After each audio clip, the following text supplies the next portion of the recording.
இயேசு கிறிஸ்துவின் கல்லறை இன்று எங்கே உள்ளது? உலக கிறிஸ்தவர்களின் நம்பிக்கையின்படி இயேசு அடக்கம் செய்யப்பட்ட கல்லறை இஸ்ரேல் நாட்டில் உள்ள எருசலேம் நகரத்தில் அமைந்துள்ள பரிசுத்த கல்லறை தேவாலயம், அதாவது ஹோலி செப்பல்கர் சர்ச் இன் உள்ளே உள்ளது. வேதாகம நற்செய்திகள் கூறுவதன்படி இயேசு சிலுவையில் உயிர்நீத்த பிறகு அவரது உடலை அரிமத்தியாவின் யோசேப்பு ஒரு புதிய பாறை வெட்டிய கல்லறையில் அடக்கம் செய்தார்.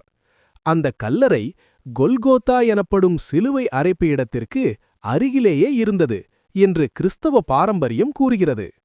இயேசுவின் உடல் வெள்ளை துணியில் சுற்றப்பட்டு வாசனை திரவியங்களுடன் அந்த கல்லறைக்குள் வைக்கப்பட்டது. பின்னர் ஒரு பெரிய வட்டமான கல்லறையின் வாயிலில் உருட்டி அது மூடப்பட்டது. 3ஆம் நாளின் அதிகாலையில் மரிய மக்தலேனா மற்றும் மற்ற பெண்கள் அந்த கல்லறைக்கு வந்தபோது கல் அகற்றப்பட்டிருந்தது.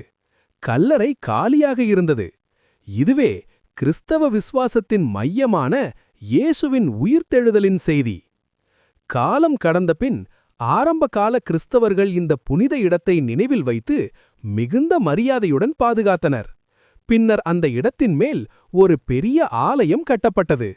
அதுதான் இன்று சர்ச் ஆஃப் த ஹோலி செப்பல்கர் என்று அழைக்கப்படுகிறது. இந்த தேவாலயத்தின் மையத்தில் எடிக்யூல் என்று அழைக்கப்படும் சிறிய கல் கட்டிடம் உள்ளது. அதன் உள்ளேயே இயேசு அடக்கம் செய்யப்படுவதாக நம்பப்படும் புனித கல்லறை உள்ளது.